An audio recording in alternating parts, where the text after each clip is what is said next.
Good afternoon everyone and welcome to round 7 of Premier League. I'm sitting solo or somewhat solo here with my sit-in friend. I couldn't get Ben, so I got the next smartest I could find around the pro shop, and I've already got more sense out of this fella in 5 minutes in here than I've got all year out of Ben. So thanks for joining us everyone. Interesting round, some pretty good matches, some good scoring. Some of the favourites took a little dent, and a couple of the other sides really shored up their opportunity to play finals. So we'll get on to a review of the matches. First match was Hybrids versus Party Turtles. I can't remember, I think I had Hybrids winning this one, but Party Turtles got it done, 128 to 123.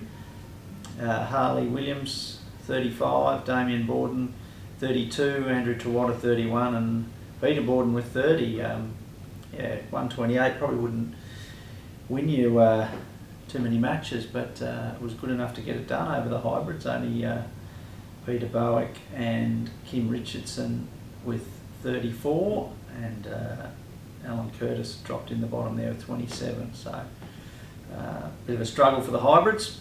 Our second match was actually the bye, and luckily for the offcuts they had the bye, because with 110 that would have been, I don't think that would have won any of the other matches, no, not even close. So, but maybe they knew they had the bye too and were taking it easy. Chris Jennings having a pretty good season with 33 points, was the only one to probably do anything too exciting. I think Steve Moss got in there with 22 and Matt Lees with 23, so yeah, lucky they had the week off, I think. Match 3, Cinderella Boys and the Granddads. This is where it got a bit interesting. Jack Crawford's boys on his surfboard come golf buggy, 37 points, led the way for the Granddads. Got the job done, 137 to 133 against Cinderella Boys. So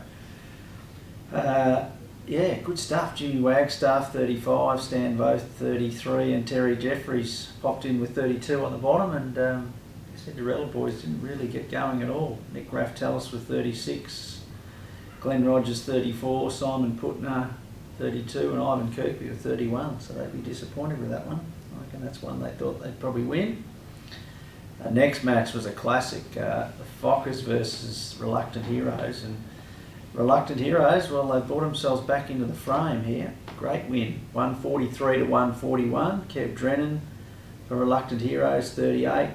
Steve Jones 36, Kirk Ardley 35, and Dave Pearson with 34. So it's a great score.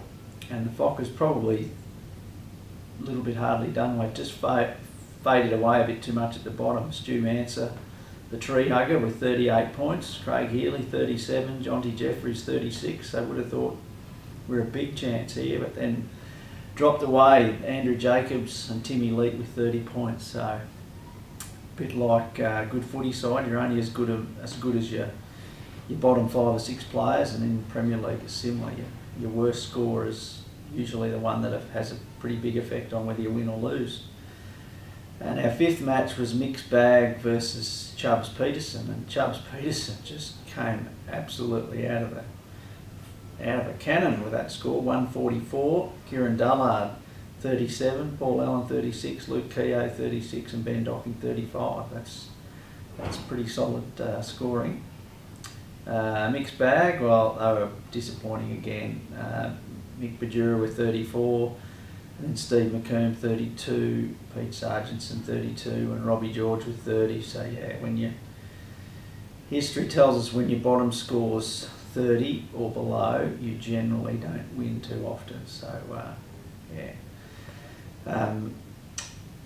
Interesting situation now in the ladder. Cinderella Boys, Fockers and Reluctant Heroes all sit on top of the ladder with 4 wins, 1 loss and a draw, and Cinderella Boys just 0.59% separates them from the Fockers, and the Reluctant Heroes on 100 exactly, or 100.76, so they're about 5% behind the next two. Granddads +1 sit in 4th spot on 16 points. Chubbs Peterson on 14 points, so they're now right in amongst it with a percentage higher than that of Reluctant Heroes. So yeah, anything is possible. Granddads are probably the precarious one there a little bit. Hybrids probably out of it. Party Turtles and the Offcuts, definitely with 3 rounds to go, are going to struggle. I guess Hybrids could still make it, but mixed bag with only the 4 points. For 2 draws, yeah, their season's done, unfortunately. So our awards for this week, bit of a mixed bag again. Luckily, someone came to the fore and got me a bit of inside dirt on some of our players. Our villain of the week, Johnny Tomlinson. Now this has got to be some sort of form of child abuse. He's made his son video some of his bunker antics while out playing.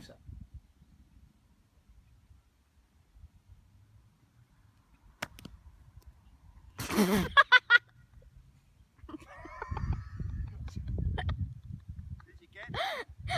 I'm still recording.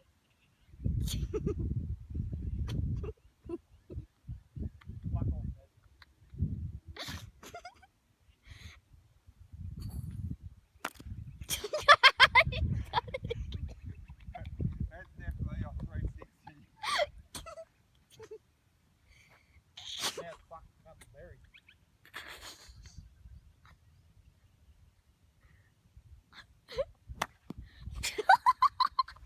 Oh shit! That to me is some form of child abuse, Johnny. So that's villain of the week for you. Our tool of the week. We've had a few of these that come from outside Premier League. Roman Lewandowski's playing the 7th East. Some things just happened on the 7th. If you remember Stu Mance's antics from last week, or week before. He's thrown his $500 Callaway driver into the lake on the 7th East and then not been able to retrieve it, and only to find out that it actually does float, believe it or not. Golf club floats. I guess with the metal head being filled with air, that's a fair chance it'll float. But Barry Collins comes in playing the 14th hole 2 hours later and finds a driver floating against the edge of the dam and brings it in. So Roman, that's got to be tool of the week effort. And our sook of the week, well, it's not really sook, but again, Stewie Manser. Got photos of him hugging the tree which has been newly named the Manser Gum on the 7th West. So yeah, a couple of funny stories and a few interesting things happen. On a serious or lighter note, you can probably look at it either way. Some of the boys, if anyone's looked on their iPhones and looked up apps, there's a thing called Golf Gamebook, and you can actually input all your team players into this app, and then as you play each hole, you update like a scorecard, and it updates a leaderboard that everyone can see. So the 2 teams played last week, the Fockers and Reluctant Heroes, put 10 of their players into this. So while they were actually out there on the course on the way around, they were actually keeping track on the leaderboard. So it's kind of cool. We did it a couple of years ago over in Tassie when we were playing Barnbougle, and it's actually a lot of fun. So if anyone's a bit tech savvy in each team, come in and chat to us and we might be able to help you set that up, because it really adds something to the Premier League. So well done to those guys who got involved with that. And so next week's matches, we have the Hybrids taking on the Offcuts, and I would probably go the Hybrids there to keep their finals chances alive. Party Turtles versus Granddads. I'm probably thinking Granddads +1. We'll get it done here. Mark Langenbach is probably due for a good score. Jack Crawford always solid. Brian O'Neill pretty consistent, so I can't see much change there. Reluctant Heroes have got the bye, which is probably a bit of a shame for them because they're in some pretty good form at the minute, so hopefully they can consolidate, don't lose any feel over the week off, and then come back strong the following week. Cinderella boys take on Chubbs Peterson. Now this could be a cracker, this one. Chubbs Peterson, with their form from last week, just might be storming into finals contention. Paul Allen, Steve Pelling, Luke Keogh, Ben Docking and Chad Jones, although Chad wasn't in the scoring last week, but yeah, they just might be finding their feet. And Cinderella boys, much as I've liked them all year, though, I think this is a danger game for them. And Fockers take on Mixed Bag. Well, I think that'll just be a training drill for the Fockers. I can't see Mixed Bag firing up too much from what we've seen so far. Hopefully they can regain a bit of touch from that form from a couple of years ago where they made the grand final, some of those boys. But yeah. Thanks everyone on behalf of myself and Mr. Happy, my most sensible compere I've had in the few years I've had on the show here. Good luck to everyone on the weekend. Should be some good matches. Some teams in some pretty good form, so it'll be an interesting weekend. Don't forget, if you've got any dirt on any of our friends on Premier League, don't be afraid. Share it around. Thanks to CUB and Rich River for putting on Premier League and everything that's tied in with what happens each week. To Amy, awesome job as per usual. To Stuart Manser and all the people out there creating all the funny antics that happen off the course. Keep it up, and we'll see you next week. Thanks everyone.